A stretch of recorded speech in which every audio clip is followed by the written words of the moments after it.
그냥 그 순간에서 여자친구가 막 와다다다다다 되게 쏟아내기 시작하잖아요. 그러면은 되게 억울해져요. 뭔가 입을 꾹 닫고 할 말은 많은데 눈물이 주르륵 나면서 되게 그냥 속상해져요. 맞아 맞아 맞아. 딱 저거요. 아, 또 이렇게 됐네. 진짜 그런 느낌이에요. 아, 또 이렇게 됐네. 여러분들 남자친구랑 다투거나 싸웠어요. 갑자기 남자친구가 잠수를 타거나 동굴에 들어가듯 회피를 하는 거예요. 그러면 여러분들은 어떻게 할 거예요? 한두 번은 이해해 보려고 하기는 할 것 같아요. 회피형은 바꾸기 힘들어요. 그냥 포기할래요. 아는 순간. 뭐 사실 본인들이 얘기를 하는 게 다 정답이긴 합니다. 하지만 저는 여러분들에게 오늘 새로운 정답을 좀 말씀을 드리고 싶은 게 크게 세 가지를 좀 이야기를 해볼게요. 첫 번째는 그런 남자들이 동굴에 들어가는 심리인 거고, 동굴에 들어갔을 때 어떻게 대처를 해야 되는지, 또 그리고 세 번째는 그걸 반복하지 않기 위해서 어떻게 만들어 나아가야 되는지. 적어도 만약 여러분들이 마음에 드는 사람을 만났을 때 한님모와 해피형이 싫다고는 이야기를 하지만 해피형의 남자들을 막상 만나게 됐을 때는 이미 여러분들이 좋아하게 된 시점 이후일 거예요. 그래서 일단은 해결 방법을 찾아보고 안 되면 그때 포기하는 것도 저는 늦지 않은 하나의 방법이라고 말씀을 드리고 싶어요. 자, 첫 번째, 남자가 동굴에 들어가는 그 심리는 뭐냐면은 일단은 기본적인 자존감에서부터 출발을 합니다. 되게 역설적으로 동굴에 들어가는 사람들이 되려 자존감이 높다면 여러분들은 믿으실래요? 이건 여러분들이 상식적인 심리에서 이해할 수 있는 수준은 아니에요. 근데 자존감이 높은 사람들이 되려 동굴에 더 많이 들어가는 버릇이 있어요. 왜냐면은 자, 자존감이 낮은 사람들은 어떻게 해서든 그냥 매달리고 붙잡고 하는 게 더 쉬워요. 왜? 내가 얼마나 초라해질지에 대해서는 생각을 하지 않거든요. 지금 당장에 내가 필요한 거를 붙잡는 게 그게 곧 나를 위한 거다라는 어떤 그 집착 때문에 자존감이 낮은 사람이 회피를 하진 않아요. 근데 되려 반대로 자존감이 높은 사람들이 동굴에 들어갈 수밖에 없는 이유는 상처를 받고 싶지 않기 때문인 것 같아요.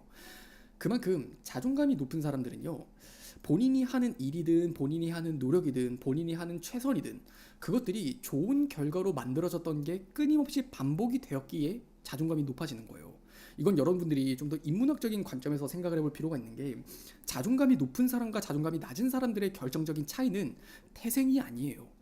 어떠한 행동을 반복했을 때 그게 꾸준히 좋은 결과를 내게 되면 아, 맞아, 나는 노력했을 때 할 수 있는 사람이야 라는 식으로 자존감이 높아지게 되고, 매번 하는 일마다 실패를 하게 되면은 아, 나는 뭘 해도 안 되는 사람이야 라는 식으로 자존감이 낮아지게 된단 말이에요. 그런 식이기 때문에 본인이 싸움을 하게 됐을 때, 다툼을 하게 됐을 때, 또는 여자친구가 너무나 화를 내는 모습을 보면서 본인도 할 수 있는 노력을 했지만 결국 그 결과가 좋아지지 않는 걸 보잖아요. 그러면은 그 상처에 대한 약간 내성이라고 해야 될까요? 그 내성 자체가 많이 낮아요. 그렇기 때문에 아, 그냥 난 이 상황을 일단 피하고 싶어, 되려 회피를 하게 되고 동굴에 들어갈 수밖에 없는 게 그 남자들의 심리인 거예요. 이해되시나요? 걷다 대고 그 사람을 뭔가 비난을 한다거나 그냥 좀 얘기를 해보자고, 넌 왜 자꾸 회피를 해? 라는 식으로 얘기를 해버리게 되면 그 남자친구 입장에서는 이제 그런 생각까지 하게 됩니다. 아, 그냥 나는 뭐 가만히 있어도 안 되는 건가? 그러다 보면 또 어떻게 하겠어요? 아, 그냥 뭘 해도 안 되는구나. 그러다 보면 더 동굴 속으로 깊이 파고 들어갈 수밖에 없어요. 지하 1층에서 끝이 아니라 지하 10층까지 들어가는 게 이런 부류의 사람들입니다. 자, 그러면 두 번째, 되게 이런 상황이 닥쳤을 때 가장 좋은 방법은 뭐냐면, 여러분들도 여러분의 입장과 상황이 있을 거예요. 그리고 그 사람도 그 사람의 입장과 상황이 있을 거예요. 이 다툼의 과정을 조금 이해를 해보시는 게 필요한데, 여러분들도 그렇고 그 남자친구도 그렇고 이 지경까지 됐으면은 사실 둘 중 한 명이 누군가가 잘못을 했다의 문제는 아닐 거예요. 이건 제가 80% 이상 높은 가능성으로 장담을 하는 게, 회피형 남자들의 특성상 객관적으로 어떠한 잘못을 하는 경우는 많이 없어요. 바람을 폈다던가 아니면 여러분에게 쌍욕을 했다던가 아니면 여러분들 몰래 말도 안 되는 짓거리를 하고 다니는 남자인 경우는 많이 없어요. 대개 여러분들이 싸우는 상황은 어떤 상황이 있을 때 서로 다른 입장에서 생기는 해석 때문에 생기는 문제일 거예요. 이해되시나요? 그러다 보니까 이제 여러분들이랑 싸우는 그 과정에서 서로 이제 이야기를 해요. 근데 그 얘기라는 게 서로의 입장에서 했던 노력들이든 서로가 얼마나 참았는지, 서로는 뭘 중요하게 생각을 했는지, 그것들을 자꾸 이제 팽팽하게 이야기를 한단 말이죠. 그러면은 여러분들이 계속 이런 이야기를 하면서 풀고 말고를 할 게 아니라 그냥 일단은 이 상황이 일어나기 전까지 그래도 그 사람은 어떤 노력을 했었는지 그걸 한번 생각을 해보세요. 구체적으로 예를 들면은 만약 연락이라고 한번 예를 들어봅시다. 여러분들 입장에서는 그냥 오늘 하필 이 사람이 연락을 해주지 않은 게 나는 너무 서운했었던 거예요. 그러면 내 입장에서는 왜 연락을 안 하고 딴 짓을 하고 놀았는지, 그게 나보다 중요한지, 그게 여러분들의 입장에서 너무 중요할 거예요. 근데 이 일이 일어나기 전까지 잘 생각해보면 그 남자친구도 본인이 할 수 있는 노력을 아예 안 하진 않았을 거란 말이에요. 설명을 해주는 게 필요해요. 오늘 그냥 내가 이런 거에 대해서 문제를 삼은 게 그냥 사실 오늘 내가 좀 더 예민한 일도 있었고, 가뜩이나 그냥 나는 오늘 좀 이게 여러 가지가 복받쳐서 좀 많이 서운했던 것 같아. 그냥 네가 모든 걸 잘못했다고 이야기를 하는 게 아니라 평소 너가 이런 부분에 대해서 노력해준 거 나 당연히 알고 있고 되게 고맙게 생각해. 근데 그냥 하필 오늘 내가 너에게 이런 말이 듣고 싶었는데 그게 아니었나 봐. 나도 너의 상황을 잘 모르다 보니까 너도 억울할 수도 있고 너도 참 되게 많이 속상했을 것 같아. 근데 그냥 내가 너한테 그렇게 화를 낸 거는 그래도 그냥 내 마음을 알아줬으면 좋겠어 라고 얘기할 뿐이었던 거지, 뭐 너를 비난한다든지 너가 그런 노력을 하지 않았다고 그냥 잘못됐다고 이야기를 하는 게 아니야 라는 식으로 조금은 그 사람에게 설명을 해주는 게 필요해요. 왜 우리가 이런 상황이 되기까지가 됐는지. 이런 회피형 성향을 가진 남자친구들의 입장에서 제일 중요하게 생각을 하는 건 뭐냐면 마음을 다잡고 노력을 할 수 있는가 없는가요. 어차피 해서 안 될 것 같다라면 지레 겁먹고 포기를 하겠지만, 그래도 노력을 해서 이 문제를 좀 해결할 수 있겠다라는 그 생각이 든다면, 그러니까 의지가 좀 생긴다면은 어떻게든 본인 스스로가 다시 동굴 밖으로 기어 나오게 됩니다. 그리고 한동안은 그냥 그 사람의 입장에서 이야기를 좀 들어보세요. 아까도 제가 말씀을 드렸지만 근데 내 입장에서는 아니 근데 그건 너가 그런 뜻으로 받아들일 게 아니라 라는 식으로 뭔가 아니라는 그 말을 그냥 붙이지 말고 들으세요. 이거는 여러분들이 기분 나쁘게 생각하지 말고 들으세요 라고 말을 하고 말을 하면은 무슨 말이 나오든 그냥 기분이 나쁜 것처럼 아니라는 말부터 시작을 하면은 일단 그 뒤에 말은 안 들려요. 그렇기 때문에 그 사람의 입장에서는 되게 무슨 생각을 했고 그 사람의 입장에서 어떤 감정을 느꼈는지 그냥 좀 많이 들어보세요. 그리고 나서 얘기가 끝난 다음에 그 서사를 좀 얘기를 해주는 거예요. 가뜩이나 우리가 앞전에 한 말들 때문에 조금은 나는 얘는 내가 중요하지 않은 건가? 또 사실 나는 또 뒤에선 그런 생각을 했는데 아닐 거야 라고 또 내 마음을 다잡은 기억이 있었어가지고 그냥 괜스레 너한테 울분이 터졌었던 것 같다고. 그냥 그런 내 감정은 너도 이해해줄 수 있는 거잖아. 내가 아까는 말을 좀 너무 그냥 삐딱하게 조금 말을 세게 해서 미안해 하는 식으로 이야기를 하면은 100중 99는 그냥 다 풀려요. 조금만 솔직하게 고백을 하면은 저희도 딱 이런 문제 때문에 계속 갈등을 겪었었어요.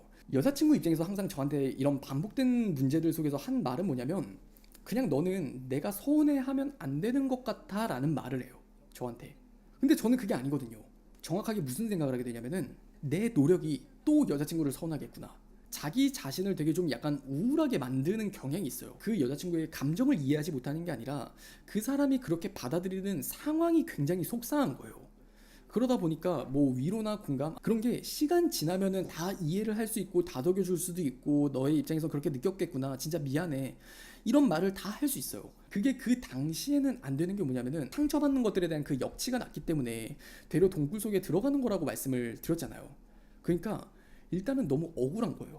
그냥 그게 제 얘기인데 그냥 그 순간에서 여자친구가 막 와다다다다다 되게 쏟아내기 시작하잖아요. 그러면은 되게 억울해져요. 뭔가 입을 꾹 닫고 할 말은 많은데 눈물이 주르륵 나면서 되게 그냥 속상해져요.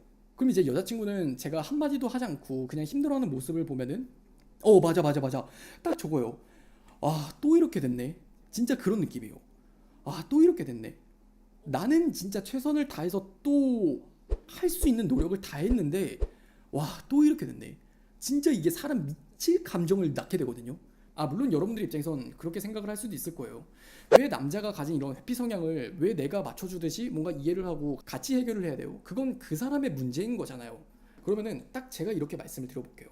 반대로 자존감이 높고 그런 도전의식이 되게 강하고 언제나 노력하는 성향을 가진 사람이기 때문에 여러분은 그 사람을 좋아할 수 있었던 것도 맞지 않아요? 회피 성향이 있기 때문에 여러분은 그 사람이 마음에 들지 않을 수 있지만 이런 양면적인 그 사람이 이런 회피 성향을 가지기까지 노력을 한 그 사람의 좋은 장점이 있기 때문에 여러분도 그 사람에게 빠질 수 있다는 걸 같이 생각을 하라는 거예요. 그래서 뭐든지 인생에는 좋기만 한 거 없고 나쁘기만 한 거 없어요. 되게 저는 그냥 남자들을 봤을 때 이런 회피 성향을 가진 남자들의 사고방식이 그렇게 썩 굉장히 불건강하다라고 생각을 하지는 않습니다. 자기 변호일 수도 있어요. 이 문제가 적어도 그런 남자들에게 딴엔 해결이 된다면 더할 나위 없이 좋은 남자가 될 거라고는 저는 장담해요. 적어도 저는 제 와이프 될 사람, 제 여자친구에게도 그냥 저보다 좋은 남자가 있을 거라고 감히 상상조차 할 수 없을 정도로 저는 여자친구한테 잘합니다. 최선을 다해 잘하고 매 순간 그래도 이 사람이 저를 만나길 참 잘했다라고 사랑받는다라고 그런 감정을 느끼도록 최선을 다해요. 근데 한 번씩 그냥 내가 한 노력이 다 물거품이 됐어. 나는 아무것도 하면 안 되는 사람인가 봐. 그렇게 마이너스적인 감정으로 진짜 우울감이 극적으로 치닫게 되면은 그냥 그때 동굴에 들어가게 되는 거예요. 그렇게 극단적인 면이 있기는 하지만 그래서 회피형 남자를 결국 다룬다는 거 여러분들이 이해를 할 수 있냐 없냐의 문제로 귀결된다 해도 과언이 아니에요. 이런 복합적인 각도에서 통찰을 할 수 있을 때 여러분들이 그 남자를 감당할 수 있을 겁니다. 끝으로 하나만 더 얘기를 드릴게요. 회피형 성향을 가진 이런 남자들은 역설적으로 굉장히 본인이 하는 잘하는 노력에 대해서 더 인정받고 싶은 욕구가 되게 강한 남자들이에요. 그만큼 자기가 잘하는 만큼 최선을 다하는 만큼 인정받고 싶어 해요. 칭찬받고 싶어 하고 그렇기 때문에 그만큼 더 비난을 못 견뎌요. 그래서 여러분들은 항상 싸우는 순간에 그냥 이건 좀 아니지 않아 라고 얘기를 하는 게 아니라 너가 충분히 노력을 많이 해주고 나한테 잘해주는 건 진짜 고마운데 내가 오늘은 이러이러이러한 상황 때문에 그래서 서운했어 하는 거를 설명해 주셔야 돼요. 그것만 된다면 사실 회피형 남자를 다루는 게 크게 어렵지 않습니다. 그걸 모르기 때문에 어려운 거지. 맞아, 진짜 회피형 사람들이 라일락님도 그렇고 달님도 그렇고 다 지금 그렇지만 잘 울어요. 진짜 잘 울어요. 조금 운다 그러면은 그냥 눈물이 주르륵 흐르고 좀 많이 운다 그러면은 엉엉 울고 진짜 오열을 한다 그러면은 눈물 콧물 다 뺍니다. 진짜 그런 경향이 있지.